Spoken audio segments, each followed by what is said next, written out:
गरीब भाई की अमीर बहन। किशोर और पिद्दी दो भाई बहन थे। पिद्दी बहुत खर्चीले स्वभाव की थी। वो जितना कमाती अपने ऐशो आराम में पैसे उड़ा दिया करती। लेकिन किशोर समझदार था, घर को साथ लेकर चलना जानता था। अपनी बहन की जितना कमाता तो नहीं था, लेकिन फिर भी वो किसी तरह घर का खर्च चला लेता था। एक दिन पिद्दी किशोर से कहती है, किशोर तुम थोड़ा ज्यादा क्यों नहीं कमाते? मेरे दोस्त रोज मेरा मजाक उड़ाते हैं। अरे बहन, मैं कोशिश तो कर रहा हूँ। अच्छा सुनो, अगले महीने रक्षाबंधन है, मुझे सोने का हार चाहिए, इससे कम कुछ भी ना लूंगी। अरे दिला दूंगा बहन। किशोर को पूरी रात नींद नहीं आती। उसके दिमाग में बस ये चल रहा था कि उसकी माली हालत इतनी बिगड़ चुकी है, अब वो सोने का हार कहाँ से लाएगा।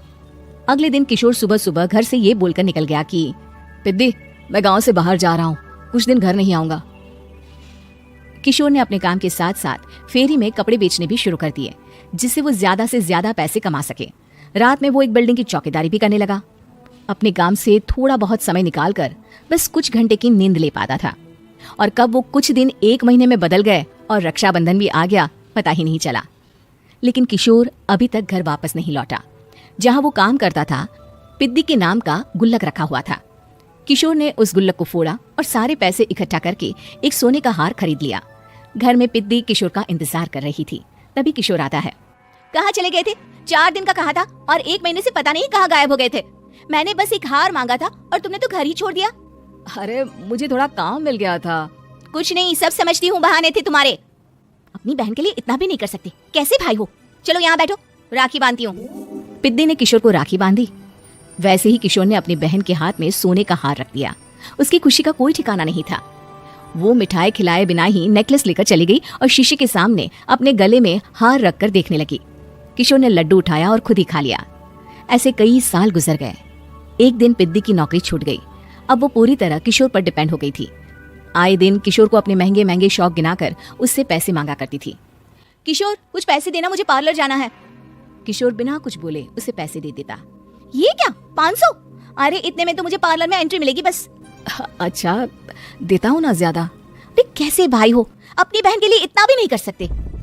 किशोर ने जेब से 2000 का नोट निकाला और उसे दे दिया। किशोर गरीबी में रह लेता था, लेकिन अपनी बहन को कभी कोई कमी नहीं होने देता था। बेटा, पिद्दी तुम्हारी बहन है, उसे कभी किसी चीज की कमी मत होने देना और उसका ध्यान रखना, क्योंकि भाई का फर्ज होता है अपनी बहन का ध्यान रखना। किशोर ने माँ की कही ये बात हमेशा के लिए याद कर ली थी। शायद माँ की इसी बात की वजह से किशोर पिद्दी की हर जिद पूरी करता चला आ रहा था। किशोर, आज मैं अपने दोस्तों के साथ पार्टी करने जा रही हूँ, मुझे कुछ पैसे दो ना। किशोर पिद्दी को समझाता है, लेकिन पिद्दी नाराज होकर चली गई और अपने कमरे में सुबक सुबक कर रोने लगी। किशोर अपनी जेब से कुछ पैसे निकालता है और पिद्दी को दे देता है।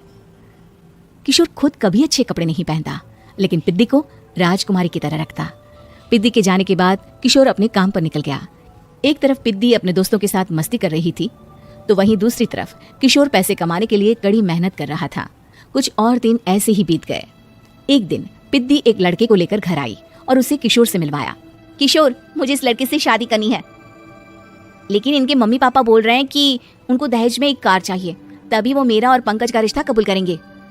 लेकिन बहन, कार खरीदना कोई सब्जी खरीदने के बराबर तो नहीं है। अरे कैसे भाई हो तुम, अपनी बहन के लिए इतना नहीं कर सकते? देखो, मैं ज्यादा इंतजार नहीं कर सकती, तुम्हें 1 साल में मेरे लिए कार खरीदनी ही होगी। अच्छा पंकज, एक काम करो, कल तुम अपने माता पिता को घर बुला लो, मैं उनसे तुम्हारे और पिद्दी के रिश्ते की बात कर लेता हूँ। अगले दिन किशोर के छोटे से घर में पंकज और उसके माता पिता आते हैं। बेटा, तुम्हारी बहन ने हमारी शर्त बता ही दी होगी। जी। बेटा, तुम तो इतने छोटे घर में रहते हो, दहेज कहाँ से लाओगे? मैं अपनी बहन की खुशी के लिए सब कुछ कर सकता हूँ। पंकज और पिद्दी का रिश्ता तय हो जाता है। किशोर अब अपनी क्षमता से 4 गुना ज्यादा काम करने लगता है। सुबह सबके घरों में न्यूज़पेपर फेंकता, दिन में मजदूरी करता और रात में चौकीदारी करता। खूब मेहनत करके किशोर ने अपनी बहन की शादी के लिए पैसे जुटा लिए। उसने अपनी बहन के लिए कार खरीद ली। जब वो पिद्दी के ससुराल वालों से मिलने गया तो उन्होंने किशोर से और पैसों की मांग की। इस बार किशोर हार चुका था। पिद्दी माफ करना, मैं तुम्हारी शादी उस लड़के से नहीं कर सकता। वो लालची लोग हैं, उन्हें सिर्फ पैसों से मतलब है। देखो किशोर, मैं पंकज से ही शादी करूंगी। क्योंकि पिद्दी ने तो किशोर की बात न मानने की जैसे कसम खा रखी थी। किशोर ने पंकज को घर बुलाया। पंकज, तुम अपने माता पिता को समझाते क्यों नहीं हो? भैया, वो हमारी शादी के लिए मान गए, मेरे लिए तो यही बहुत बड़ी बात है। हम एक काम कर सकते हैं, दहेज की रकम में से कुछ पैसे मैं आपको दे देता हूँ। अरे लेकिन समाज वाले क्या कहेंगे? अरे जब दुनिया को पता चलेगा तब ना। अच्छा, कुछ पैसे मैं अपने मालिक से कर्ज में ले लेता हूँ। कुछ पैसे पंकज देता है, कुछ वो कर्जा लेता है और अपनी उम्र भर की कमाई वो अपनी बहन की शादी में लगा देता है। आखिर में पंकज और पिद्दी की शादी हो जाती है। पिद्दी की विदाई के बाद किशोर बिल्कुल अकेला पड़ जाता है। अब उसका कमाने में भी मन नहीं लगता। उधारी वाले रोज घर में आकर बैठ जाते हैं। अरे किशोर, अब तो पिद्दी की शादी को 5 साल हो गए, अब तो हमारा पैसा लौटा दो। चाचा, पिद्दी के जाने के बाद किसी भी काम में मन नहीं लगता। अरे तो हमारा पैसा कैसे वापस मिलेगा? जी कुछ करता हूँ मैं। किशोर के ऊपर बहुत सा कर्जा चढ़ गया था, इसलिए उसने तय किया कि वो ये घर बेचकर सबके पैसे लौटा देगा। अगली सुबह शहर के किसी साहूकार को उसने अपना घर बेच दिया और सबके पैसे लौटा के वो गांव छोड़कर चला गया। पिद्दी ने शादी के बाद कभी अपने भाई का हाल तक नहीं पूछा। किशोर को फर्क नहीं पड़ता था, बस ससुराल में उसकी बहन खुश है ये जानकर उसे खुद की खुशी मिलती थी और ये सोचकर कि उसने माँ से किया हुआ वादा पूरा कर दिया।